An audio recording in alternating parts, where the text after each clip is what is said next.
Hey guys, how's it going? It is I, the real Randy Chavez. I'm coming at you today with a Veterans React Airman's Time advice video. Everyone say hello to Dashi. Hello, Dashi.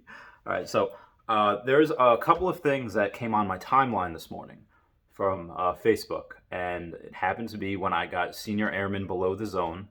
For those of you that don't know, in the Air Force, you have a list of, obviously, the ranks going from E1 to E9 for enlisted. And I started off as an airman basic, which is no stripes, slick sleeve. People mistaken me for officer because officers don't have the stripes; they have the, they got the brass, and people would like salute me because you're supposed to salute officers. When you're outside, and I was like, man, I would have to salute back. When in doubt, whip it out. But after like 6 months, they gave me like a one stripe. Then after like a year and a half or something, they gave me a second. And then that third stripe, when about to get senior airman, either you have to wait for 3 years, to get that, or you can get promoted early, like going below the zone is what it's called. And that's, they have that in every branch. You get step promoted, you do whatever. Things will be a little different for each branch, but for Air Force, you cannot mess up. If you're in the Air Force right now, go whatever branch you're in, most likely you should not mess up. And that's not to say like, oh, hey, I'm doing my job and I kind of messed up this thing, that type of thing. Okay, be honest about it. Mess up, like go to supervisor. Hey, like listen, we did this, and this, and then this happened. What do we do? Just try to be proactive about it if something goes wrong. Again, whatever your job is, it could be finance. Go to supervisor, and finance is so chill. Those guys are like a little jealous because here I am, busting my butt on a flight line that's either 10 degrees out or 0 degrees outside in the winter because we're in New Jersey, it's windy, it's snowing, or it's 90 degrees or deployed 120 degrees while finance is in their heated or air-conditioned office.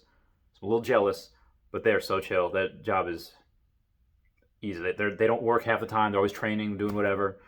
And they'd be like, hey, boss, I messed up someone's pay. He's not going to get paid for 2 weeks. And we're like, all right, they'll be chill. You're going to have other bosses that are going to freak out and have other, NCOs that are just they don't handle stress well. And they got promoted just because maybe they can test well, they stayed in, but yeah, some don't handle stress as well. But sometimes, even if you do mess up, and I'm talking like mess up, like stuff happens in the military that would surprise some civilians. Your civilian watching this is just saying like, okay, my buddy Dan, when they got a new guy in his unit at like 3 a.m. after taking a bunch of Robitussin, where you can robo trip, they do. They'd wake him up like, hey, let's get the new guy. Like, yeah, let's take and get the new guy. And they go, they strap him to a pallet. And when I say strap him to a pallet, I mean they put the new guy on a pallet, hands tied, legs tied. They put him in a vehicle and they drive him around so he's bouncing up and down. Like they do some crazy stuff there. Air Force a little bit lighter. It's a little bit more not as archaic. But if you do mess up and you have a cool supervisor, they'll be like, okay, hey, good airman, you're a good wingman sometimes, and you know what, you messed up. It happens. You deal with it in-house, where they say like, hey, just come in on no days off for you for a while. Come in on days off and work, correct your mistake. Some supervisors will say like, oh, I don't know how to deal with this, and they'll go right straight to your command and be like, oh, sir, this is what's happening, and they'll file paperwork, and it sucks. So either way, you do have some options on what to do. I would say honesty would be the best policy, but at the same time, there are stories about buddy of mine's security forces and stories about her or her friends getting actually maybe they got caught driving drunk. They did whatever. They went to jail. They got in a fight, whatever it was. And security forces is supposed to be in contact with the jail and say, oh, we're going to pick up our people. So she went home, changed into her uniform, and then said, hey, I'm here to pick up this person. And it worked up until the person that pulled them over, the cop was in the car, in the parking lot. I said, uh-oh. So they got in big trouble for that when they actually found out what they were doing. But they were heroes to their squad. To their squad, they're like, hey, these people are willing to fake this and this for their airmen. They're the best wingmen that you can get. And when you're downrange, when you're down, that's the type of people you want in deployment. Like sometimes when break a window, you're supposed to wait, for any potential like blowback, like or explosion. But some people just nope, head first right in there. Those are the guys those are the men and women that you want. Volunteer for everything. Volunteerism is something where you might be seen as a little bit of a brown noser, but you say, "Oh, I'm gonna volunteer for this. I'm gonna volunteer for this." That gets noticed. Again, if you have the time, depending on your job, go to school, take 1 or 2 classes, and be like, "Oh, this is what I did. I furthered my education." Maybe you get your CCAF degree, which is Community College of the Air Force. I think it's BS.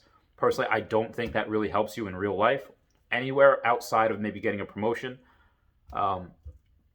But I mean, you could say, "Oh, I got a Community College of the Air Force degree," but again, like not knocking any community college. I went to community college before I dropped out, so and I'm doing very well.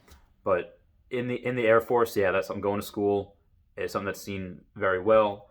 Volunteering, something that's seen very well. And again, it kind of sucks because and the only thing that you do, like what I did, I just because I was there from when I had no stripes to 1 to 2, and some people, if you sign up for 6 years, they give you 2 stripes right away. So they just saw the hard work I did, and they just saw that, okay, well, works very well, stays late when we need them, and volunteers. And when I volunteered to work, volunteered to do this, this, and this for work. I did not really volunteer for, oh, we're doing a fundraiser, we're doing this. Like I did once in a while when I was like kind of voluntold, and was like, hey, you're gonna do this, right? Yes, sir. Like, I guess so. I guess that's what we're doing. So that's something that school, volunteering, asking questions at commanders' calls. Other airmen will get salty at it, be like, "Hey, bro, I just finished like a 14-hour shift. I want to go home. Can you not ask these questions, make these longer?" I asked my commander some very hard questions. It happened to be in 2014 when we were going. He said like we're preparing to go into Syria, and any questions? And I said, "Yes, sir." According to Article 1, Section 8 of the Constitution. President cannot go to. We cannot go to war without a congressional declaration of war. If he gives that order without going to Congress, are we going against our oaths that we swore to the Constitution by obeying those orders? That was the hardest question that man had ever had. He refuses to add me on Facebook, but he's a great guy, great leader. Ask questions, put command on the spot. If you do it in an obviously respectful way, that'll get you noticed. Deployments are trick. Love deployments because you make money. You go and you spend some time. People maybe you don't spend time with. Maybe they're on another shift or they're in another section, and it's like, oh, hey, get to know new people. Me, I happened to be really lucky. It was great. It was fun. I mean, we were working like 14, 15 hours a day, but it was fun. It became family. But having said that, if you deploy early on, you could say like, okay, I came from deployment, put that as a bullet in your EPRs, but you're not going to really get a lot of face time with your command at home station. You're not going to get a lot of that. So again, pick and choose. If you don't care about the promotion, if you don't care about that, you just care about the job, you care about what you're doing. That is something that, deployments can be really good. If you're not mentally healthy enough, if you got stuff going on at home and you have a job to do, so that should go on the back burner, but if you feel like you would be not at your best in a deployment, don't go. That is something that that becomes a safety issue more than an annoyance. That becomes more of like, okay, well, I should really, if I can't take care of myself, how can I cover the guy or girl next to me? And that's what you got to think about. So anyway, that's all I have to say about that. There's a lot of bumps in the road. I know where some of them are as far as that goes. But I love you guys. Please comment, like, and subscribe, and say bye-bye to Dashi. Comments are good for the YouTube algorithm. I love you all. Goodbye. Yeah.